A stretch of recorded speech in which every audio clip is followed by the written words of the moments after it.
Hola, hola, buenos días, bienvenidos todos y todas a El Cafecito, por aquí, por Teleuniverso, Canal 29.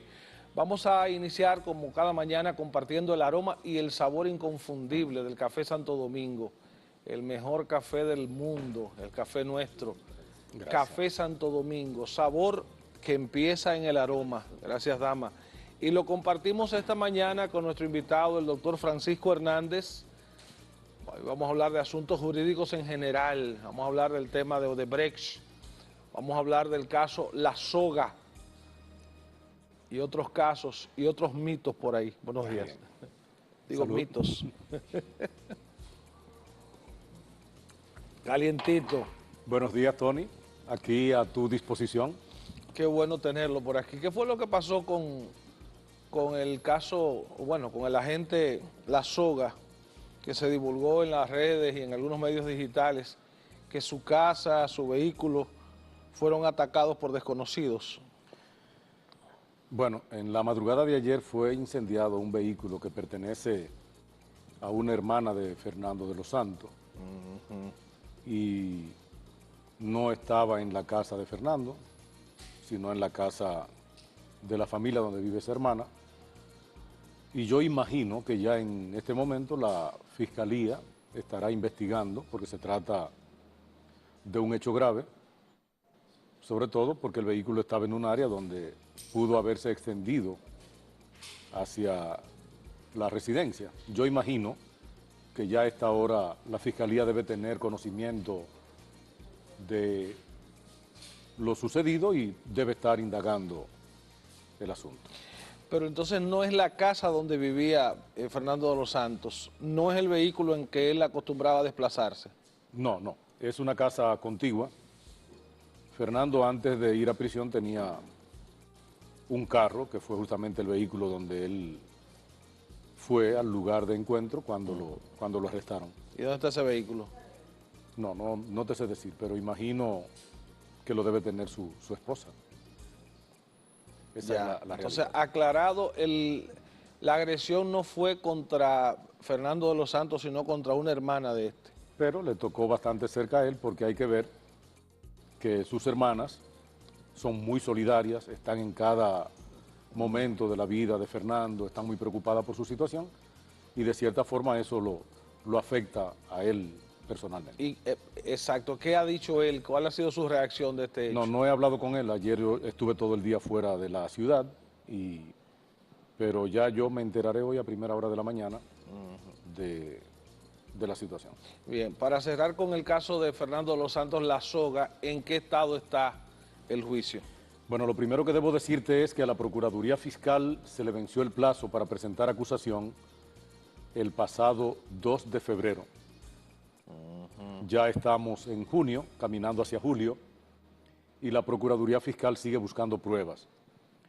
Yo dije desde el principio... Ya no hay caso. Yo dije desde el principio que ese caso no había que investigarlo, que ese caso quedó investigado y quedó cerrada la fase de la investigación preliminar cuando el Ministerio Público presentó acusación contra 2 personas que en un juicio posterior fueron descargadas y frente a las cuales el Ministerio Público no recurrió en apelación, quedando cerrada esa parte del caso. Ya entonces quedaba abierta la parte de Fernando. Ellos se dieron la libertad de una nueva investigación en violación al principio de inmutabilidad del proceso penal. El proceso penal es inmutable, mismos hechos, mismas partes, mismas pruebas. Y el Código Procesal Penal Dominicano no autoriza una investigación nueva sobre hechos ya investigados. El antiguo instrumento de administración de justicia penal en la República Dominicana, que era el famoso Código de Instrucción Criminal francés o Código de Procedimiento Criminal, como se tradujo en nuestro país, posibilitaba que el juez autorizara una nueva investigación sobre mismos hechos, sobre mismas personas, pero en este caso el Código Procesal Penal no lo autoriza. De todas maneras, ellos se tomaron la libertad de llevar a cabo una investigación durante 3 meses, que el propio juez en la resolución que dictó prisión preventiva contra Fernando el 2 de noviembre dijo: tienen 3 meses, pero se trata de una investigación ya concluida. El Ministerio Público todavía está pidiendo Esos 3 meses vencieron en febrero ya. el día 2 de febrero. ¿Fue renovada la coerción? Sí, el Ministerio Público no pidió prórroga para continuar la investigación, de manera que está realizando actuaciones ilegales sobre actuaciones ilegales. Ese es un caso que está condenado al fracaso desde el punto de vista técnico-procesal. Nosotros solo estamos esperando su judicialización. Ya se le pidió a un juez de la instrucción que intimara al Ministerio Público para que presente acusación. Aquí en Santiago, lamentablemente, el sistema ha colapsado porque tenemos un cuello de botella en el área del despacho penal y un asunto que debe resolverse en horas o en días, tarda meses, porque en lo que En el despacho penal, hay un esto cuello es de botella. en la judicatura, Eso es, a nivel de la justicia penal. sí, la Suprema Corte de Justicia le hizo un gran daño a Santiago, creándole un despacho penal común y quitándole a cada juez su propio despacho penal, como sucede en el Distrito Nacional. En el Distrito Nacional... ¿Es exclusivo en Santiago, esta oficina? Bueno, en Santiago, en San Francisco de Macorís, en Salcedo, en La Vega, en Puerto Plata, pero en todos esos pueblos Pasa lo funciona bien porque no hay tantos casos como Santiago. Santiago es probablemente la segunda plaza del país donde más procesos penales se abren día a día, donde más usuarios del sistema existen.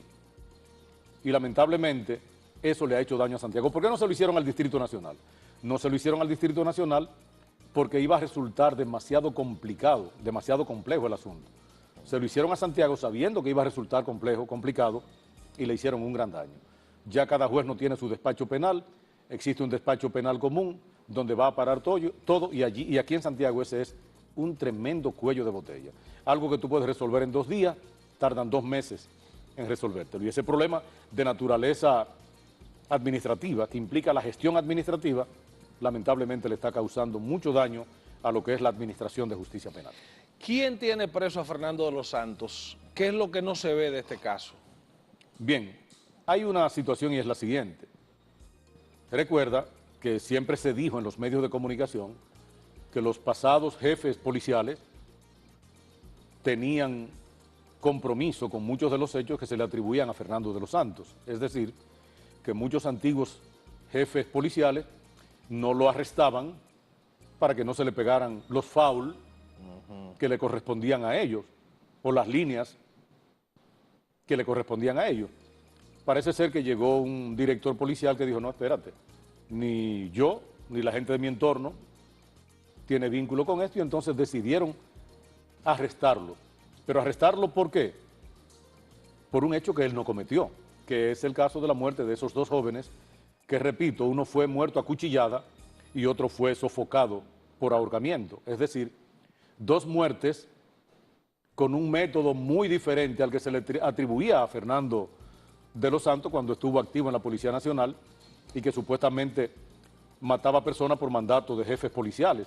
Y llegó a crearse aquí una especie de leyenda que hasta originó una película con ese mismo título, La Soga, y se le atribuyeron a él decenas y decenas de homicidios. A él no lo han sometido por nada de eso. Todos esos hechos prescribieron si fue verdad que llegaron a existir alguna vez.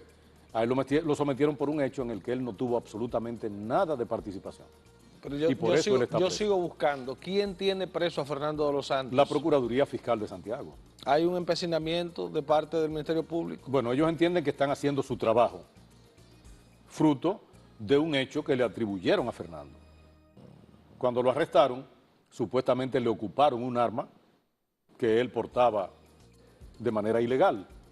Luego entonces los videos del área donde lo arrestaron, donde él aseguró que nunca los registraron, no aparecieron, a pesar de que nosotros intimamos a la administración de Plaza Che para que preservara esas imágenes, se borraron o las borraron. Entonces, a él le van a retener, con toda lógica, una imputación con relación a la ley de armas de la República Dominicana, pero no así le van a poder sostener y probar la imputación de ese doble homicidio en el que, yo repito, no hay forma de probarle a él. Él no tuvo participación en esos hechos. Ya. Bueno, cerramos el caso de La Soga por el momento.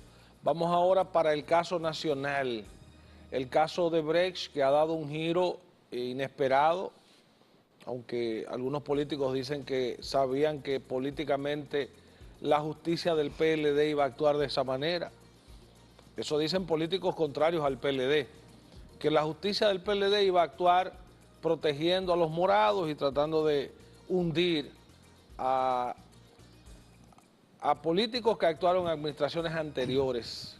Una panorámica general, ¿qué piensa Francisco Hernández sobre este caso?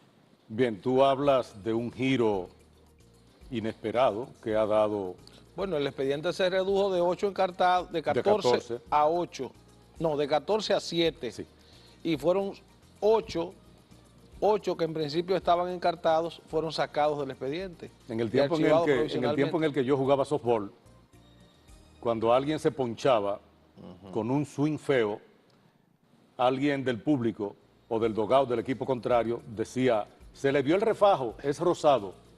Me consta, la expresión me consta. Creo que Pero a la Procuraduría General de la República se le ha visto el refajo.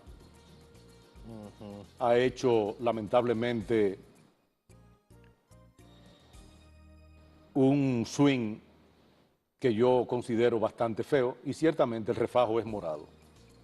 Y esto entonces delata lo que desde el principio se decía y ya lo delata como una verdad de perogrullo que nadie va a poder cuestionar, que a Jean Alan Rodríguez lo pusieron ahí para que resolviera el caso Odebrecht. Es decir, su función como Procurador General de la República estuvo asignada desde su designación para asegurar que ese caso no se le fuera de la mano a los investigadores al extremo de que intentaran procurar que se hiciera justicia con todo el que tuvo que ver con el asunto. Y ciertamente, al final, lo que se ha producido es un fiasco. ¿Y por qué se ha producido un fiasco? Vamos a parar ahí. ¿Por qué se ha producido un fiasco? Vamos a conversar más sobre el caso Odebrecht con el abogado Francisco Hernández, que es nuestro invitado en el día de hoy.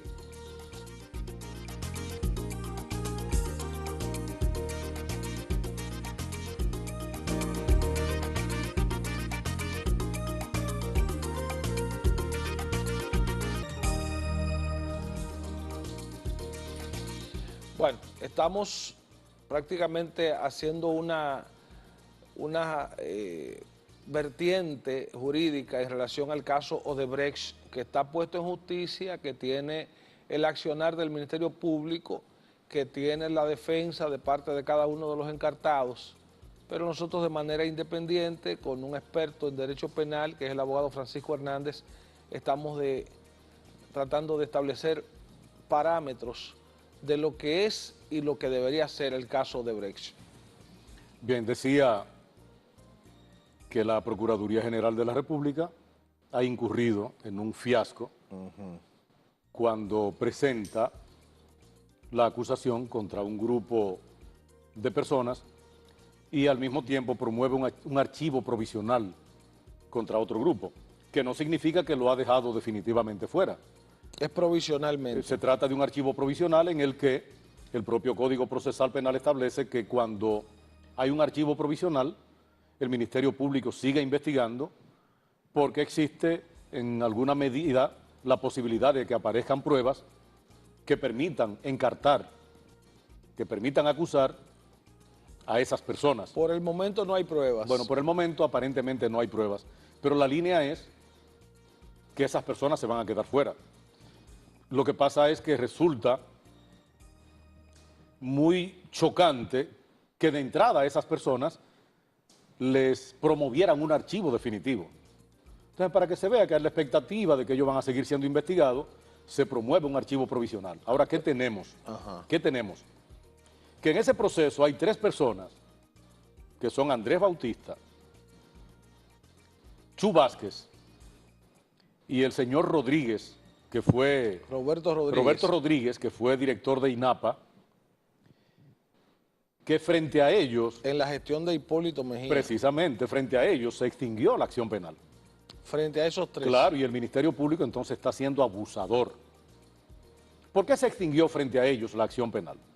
Los hechos que les atribuyen a esas 3 personas cuando supuestamente sucedieron. Todo el mundo sabe que Hipólito Mejía gobernó del 2000 al 2004. Y todo el mundo sabe que el Congreso del PRD se extendió hasta el 2006 porque Hipólito Mejía logró un triunfo abrumador en las elecciones de medio término del año 2002. Por consiguiente, si alguno de ellos fue presidente del Senado hasta el 2006 y tú analizas que lo de Odebrecht empezó a investigarse en el 2017, entonces para un hecho que se le atribuyera a alguien que tuvo hasta el 2006 en su función de presidente del Senado, El plazo de 10 años lo perime. ya había prescrito. Y en el caso de los demás, y especialmente de Roberto, que estuvo hasta el 2004, el asunto ya tenía 13 años que había prescrito. ¿Y por qué los abogados no han hecho valer Bueno, yo imagino que lo van a hacer recurso valer ahora en la audiencia preliminar. en la audiencia preliminar? Pero ellos pudieron hacerlo valer de manera incidental durante la etapa de la investigación. Es decir, si el asunto prescribió, el Ministerio Público no tiene para qué investigar y molestar a una persona. Y entonces lo que ellos debieron hacer fue jurisdiccionalizar el asunto. Entonces, encartar en este momento a Chu Vázquez es un despropósito judicial. Mira, yo no he visto el expediente, pero a ninguno de ellos se le atribuye un hecho que haya sucedido más acá del 2006. Se habla puntualmente de unos cheques que fueron recibidos por la esposa, el hijo Bien, y pero el propio Chu. te repito. Pero si ya pasaron 10 años, la acción penal Desde el momento prescribe. en que esta gente salieron del control del Senado el 16 de agosto del año 2006. Este asunto se empieza a investigar en el 2017. Fue el año pasado que se empezó a investigar. Ya había una prescripción. El artículo 46 del Código Procesal Penal establece la prescriptibilidad de los hechos, fijando un plazo máximo de 10 años y un plazo mínimo de 3. Entonces, se ha producido una extinción respecto a esas personas por efecto de esa figura jurídica que se llama la prescripción de la acción penal. Esa es mi opinión. Repito, no he visto el expediente, pero es que esas personas no tuvieron ningún tipo de actuación que haya excedido el 16 de agosto del año 2016. Ya, entonces estamos hablando que de 7 actualmente encartados, hay 3 que tienen la acción está prescrita. Sí, el artículo 146 de la Constitución de la República, en su numeral 5, que es el que habla de la responsabilidad penal de los servidores públicos, establece que el legislador establecerá en la ley, en este caso en la ley procesal penal, un plazo mayor para la prescripción de los ilícitos penales que tengan que ver con corrupción administrativa. Un plazo mayor, ni siquiera establece la posibilidad de la imprescriptibilidad, como en el caso de los hechos de sangre, como en el caso del terrorismo, como en el caso de los crímenes de lesa humanidad, que son imprescriptibles, sino que la Constitución dice en el numeral 5 del artículo 146 que se establecerá Pero un plazo mayor para la prescriptibilidad. La ley para esto no existe. No, entonces, ¿pero qué hace el legislador? Porque el legislador es ese mismo que está ahí, son ellos que no lo establecen. ¿Por qué no lo establecen? Sencillamente porque fue una modificación que se hizo en el año 2015. Y la pregunta es la siguiente. Los hechos de Punta Catalina, ¿cuándo prescribirían? En el 2024. ¿Qué va a hacer el PLD? El PLD va a hacer todo lo posible por quedarse ahí hasta el 2024 para borrar todos esos hechos. No hemos llegado a Punta Catalina. De 7 que hay actualmente encartados, hay 3 que tienen sus procesos prescritos, según su análisis. Desde mi punto de vista. Entonces quedarían 4. El señor Rondón, Bien, el señor Tommy Galán, sí, pero ahí que alega que lo tienen a él como conejillo de Indias para mantener el caso en la jurisdicción privilegiada de la Suprema Corte de Justicia. Se esperaba que ayer él iba a renunciar a su curul para dar la oportunidad entonces A que un juez de primera instancia a que asumiera. el asunto bajara al nivel, porque el asunto del famoso privilegio de jurisdicción que yo lo sostuve cuando el caso de Guillermo Radamés Ramos García en el Pleno de la Suprema Corte de Justicia, es una cuchilla de doble filo, que en el fondo puede tener una naturaleza hasta inconstitucional. Y te voy a decir por qué. Que lo establece la Constitución. Sí, lo establece la Constitución, es verdad. Pero ¿qué resulta?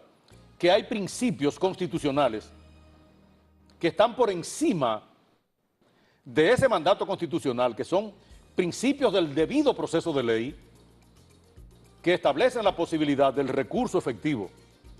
Y cuando a ti te juzgan en única instancia, ¿ante quién tú vas a recurrir? Ante el mismo organismo, en caso de una revisión civil. Exactamente. O ante el Tribunal Constitucional en caso de que se haya violado algún derecho fundamental. Entonces, ¿qué resulta? Que el privilegio de jurisdicción te mata de manera efectiva. Es una discriminación en el sí. Doble grado de jurisdicción por un lado, y por otro lado también te elimina la posibilidad de tú irte a la casación, que es donde se revisa si el derecho fue bien o mal aplicado. Entonces, ahí hay 7 imputados para quienes lamentablemente el privilegio de jurisdicción que arrastra a los demás coimputados por haber un senador sometido al tamiz del proceso penal, se van con él y pierden entonces la posibilidad de que tribunales de primer grado, un juez de la instrucción que no va a ser ad hoc, que nadie lo va a seleccionar, que es un juez de la instrucción que ya está ahí y que por un sorteo le va a caer, le conozca la audiencia preliminar, que una sala penal, un tribunal colegiado que está ahí y que en función de un sorteo va a ser apoderado, le conozca su juicio, que una sala penal de una corte de apelación, en este caso la del Distrito Nacional, le conozca su recurso y que no conforme con ello, entonces la Suprema Corte de Justicia, su segunda sala, que es la sala penal, le conozca su casación. Todo eso se pierde. ¿Por qué? Por el privilegio de jurisdicción de Tommy Galán. ¿Qué tenemos ahí? Que por la forma en que ha sido estructurado el expediente, ellos le están echando una vaina al sistema de administración de justicia penal, porque cuando excluyan a una persona, en este caso, por haberse extinguido la acción penal en virtud del vencimiento del plazo máximo de duración del proceso para esa persona, o en virtud de la extinción movida por, en este caso, que es lo que va a funcionar, la prescripción de la acción penal, te van a decir, fue la justicia que lo sacó. Sí, pero porque usted lo metió de contrabando, para abultar. Y como aquí se vive mucho de lo mediático, y lo mediático lo maneja el poder, y el poder lo tienen esta gente, bueno, ese es un foul que se le va a pegar a la jurisdicción. Pero estoy advirtiendo desde ahora, se extinguió la acción penal respecto a esas personas que mencioné. Y entonces al final se ve que ellos procuran que todo el lodo vaya sobre 2 o 3, que van a ser los condenados al final, porque son insalvables por el tipo de vínculos que tuvieron. Ya empezaron a develarse cosas internas del proceso, como por ejemplo que Díaz Rúa recibió $6 millones por la construcción de la carretera o de la autovía El Coral, que todo el mundo recuerda que fue una autovía que generó polémica, inclusive el ministro... Y un ministro tendría el privilegio de quedarse con todo ese dinero sin compartirlo con nadie. Y más cuando es el secretario de Finanzas del partido en el poder. Ajá. Explícame eso. Pero tampoco yo me explico lo de Temístocles Montaz, porque hay una máxima que dice que a confesión de parte, relevo de pruebas. Bueno. Y él confesó que ese dinero lo recibió para en tres campañas electorales, 2008, 2012, 2016. Él está admitiendo que recibió sobornos de Odebrecht. Claro que sí. Y dijo la manera como los distribuyó. Y desde cuáles funciones en el Estado también. Y desde qué función en el comité político del Partido de la Liberación Dominicana y en sus campañas electorales. Es que si yo cojo sobornos, dinero ilícito, y los reparto entre niños hambrientos, por ejemplo, eso no me exculpa. Pero que resulta... No me quita la culpa, la imputabilidad por el caso. Que si tú observas algunos videos del momento del arresto, del momento de la conducción de los imputados a la cárcel de Najayo, y si tú escuchas lo que él declaró en su momento, con la frente bien en alto y con tono amenazante, lo que él tiene que decir involucra a gente que si cae va a temblar la tierra en este país. Y entonces, si él recibió dinero para 2 campañas electorales, para 3 campañas electorales, 2 de las cuales fueron campañas electorales de Danilo Medina, la del 12 y la del 16, y él amenaza o expresa un tono amenazante ante la opinión pública que se pudo convertir en un tono supraamenazante a través de cartas o comunicaciones que hiciera llegar al beneficiario de esas 2 campañas electorales, que fue Danilo Medina. Este país no es un país de tontos. Vamos para Punta Catalina en breve. Francisco Hernández conversa con nosotros sobre el caso Odebrecht.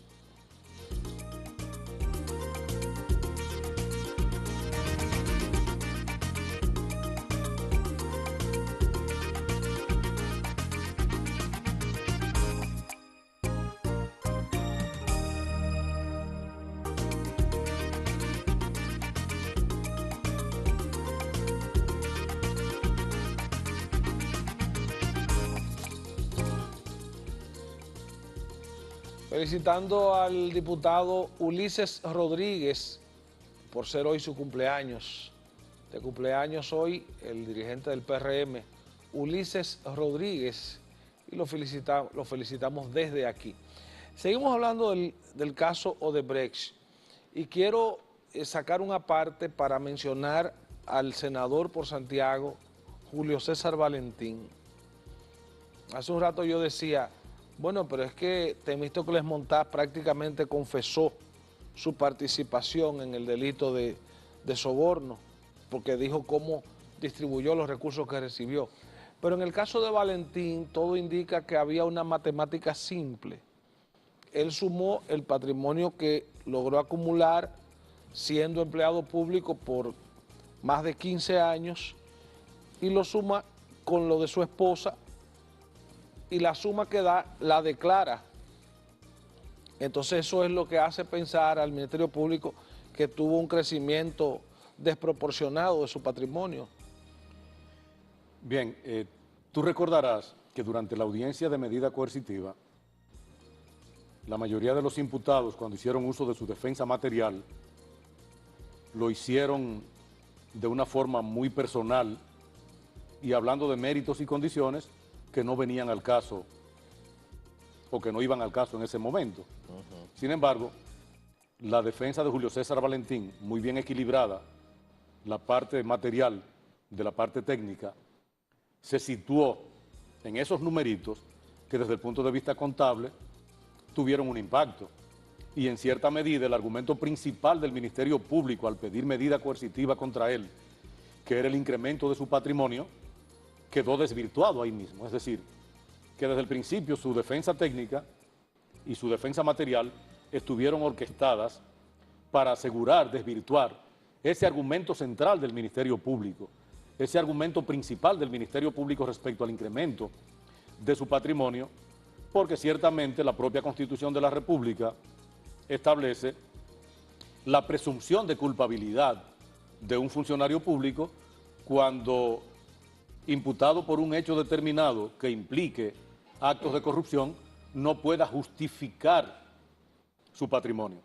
Y por eso entonces su defensa se centró en eso durante la audiencia de medida coercitiva y ya uno veía cuál iba a ser el perfil de esa defensa si el asunto respecto a Julio César Valentín continuaba más allá. Cosa que otros también pudieron justificar. Por ejemplo, yo vi que la defensa del ex senador de la provincia de Espaillat se centró en cierta medida en demostrar de dónde salían los recursos que él, a través de toda su vida, había manejado. Bueno, pero a él se le invocó que él en las declaraciones juradas esos números él no los había presentado, no los había transparentado así. Bueno, ya veremos en cuáles declaraciones juradas, porque te repito, él estuvo hasta el año 2006 Entonces habría que ver declaraciones juradas de cuándo. En el caso de Julio César Valentín, ya para este momento Julio César Valentín tiene en el poder lo mismo que el PLD tiene en el poder, porque empezó siendo fiscal en el año 96, en el primer periodo de gobierno del PLD. En el 98 fue electo diputado. Él empezó antes. Sí, él fue juez de paz. Empezó en el tiempo en que el PLD tenía 12 senadores y obtuvo ganancia en la Cámara de Diputados, el control de la presidencia, y hubo unos ajustes, hay unos nombramientos de jueces. Sí.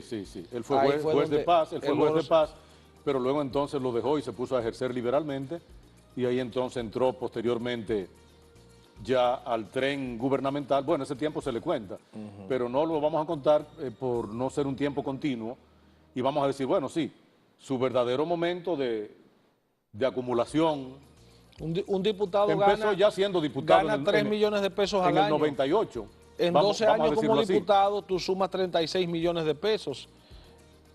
Pero la verdad es, yo no voy a cuestionar por qué dejaron fuera a Pedro o por qué dejaron fuera a Juan. Yo no he visto ese expediente y probablemente no tenga la oportunidad de verlo nunca. Por eso yo me ciño a detalles técnicos que yo puedo justificar desde el punto de vista temporal. Yo digo, ven acá, una persona a la que le atribuyen hechos que ocurrieron del 2006 hacia atrás, cuando ese hecho empezó a investigarse en el 2017, es decir, cuando ya habían pasado los 10 años de la prescripción, para mí que me resulta un acto abusivo y temerario del Ministerio Público. Pero, doctor, vamos a ver la parte del procurador que dice que son todos los que están, que el expediente tiene encartados exactamente a los que se entiende que son responsables de haber recibido los sobornos de Odebrecht. ¿Son todos los que están? ¿Falta gente ahí? Bueno, lo primero es que hay un solo senador. No hay diputado. Y los sobornos tuvieron como fin principal lograr la cantidad de votos necesarios para los préstamos que tiene que aprobar el Congreso de la República. Y en el caso de Odebrecht, no hay un solo préstamo que haya quedado pendiente de ser aprobado. Todos fueron aprobados. Y cuando se somete a dos ex senadores del PRM, que en su época lo fueron del PRD, que son el señor Bautista y Chu Vázquez, hay una situación y es la siguiente: a ellos los están sometiendo por votaciones que se dieron en el Senado. Inclusive hasta salieron a relucir actas en donde, por ejemplo, uno de ellos, no recuerdo cuál, dice, mira, yo ni siquiera voté en esa oportunidad por ese préstamo. Pero recuerden que se trató de préstamos. Ahí fue donde se orquestó el plan elemental para el soborno, que fue de senadores y diputados. Entonces me van a decir a mí que cuando más préstamos se aprobaron, solo sobornaron al que preside la Comisión de Hacienda del Senado de la República. A mí no me van a convencer de eso porque él es un solo voto. Entonces se supone... Y él es parte de una comisión. Exactamente. Y se llevó él solo la comisión. Exactamente. Y después el proyecto pasó aprobaba, motivaba e iba y entonces presentaba el informe. Y otros senadores que estaban renuentes a votar tenían que ser convencidos también a través del sistema que ya se había creado a esos fines. Entonces, va a traer Odebrecht al país su oficina interna para manejar desde aquí el plan de soborno, cuando solo tenían en el Congreso un aliado. Entonces no se le habían facilitado las cosas. Entonces, que no me vengan con ese cuento. En todo ese tiempo, el PRD, ahora PRM, con Chu Vázquez y Andrés Bautista, tuvo dos senadores que fueron presidentes del Senado. Sí. En todo el tiempo del PLD ha habido dos presidentes del Senado, Cristina Lizardo, Reinaldo Pared, que no están en el expediente. No, ni van a estar. Lo mismo pasa con el caso de la Cámara de Diputados. Ni van a estar, porque recuerda que hay unos que son tan torpes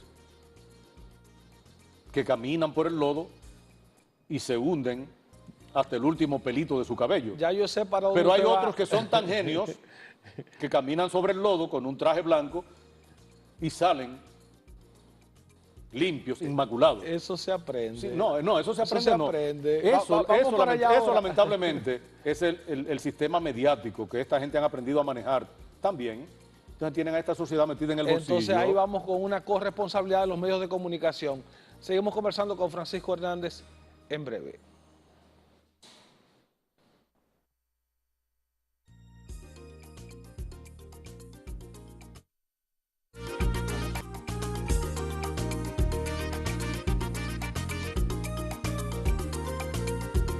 Final. Dejamos el tema del asunto de los medios de comunicación, porque también ahora se quiere enredar el caso de las bocinas, que si la corrupción involucra comunicadores. ¿Qué usted tiene que decir al final? Bueno, lo primero es que ya hemos hablado de lo mediático y el PLD creó una estrategia para asegurar un gobierno mediático y lo ha logrado. Ya. Y eso significó contratar un grupo de bocinas, darle muchos anuncios de las instituciones del Estado que se han manejado en todo el país, y de un momento a otro tú te das cuenta que hay dos de ellos que tocan intereses muy sensibles, que atañen inclusive a los que le han dado los beneficios, porque se han puesto a mencionar a los llamados consorciados y que espérense que esto no termina aquí, y los consorciados, pero resulta que muchos de estos funcionarios públicos son accionistas ahí en los consorcios, y le están lavando parte de su dinero en los consorcios. ¿Y qué resulta entonces? Que cuando ven que le están tocando intereses que ya le ruedan en sus propios pies, inmediatamente le bajan la orden al que está ahí en la Procuraduría General de la República: llámate a estos dos comunicadores, o crea una presión para que ellos reaccionen, y que ese es el metamensaje para todos los que se han beneficiado, porque aquí hay muchos periodistas que se han beneficiado de esa mafia generalizada que se ha hecho. Pero en el caso de esos dos se les dio un escarmiento. Y con ello a un metamensaje a los que deben guiarse por las líneas que le tracen. ¿Quiénes lo han beneficiado durante todos estos años? A Francisco Hernández. Dándole todos los anuncios, todos los comerciales que todas las instituciones del gobierno crean, porque todo el mundo sabe que son... Pero el tamaño de la corrupción en este país es mucho más grande que Odebrecht. No, pero mucho más grande. Gracias a Francisco Hernández, nuestro invitado en el día de hoy. A ustedes las gracias por el favor de su sintonía. Gracias a ti.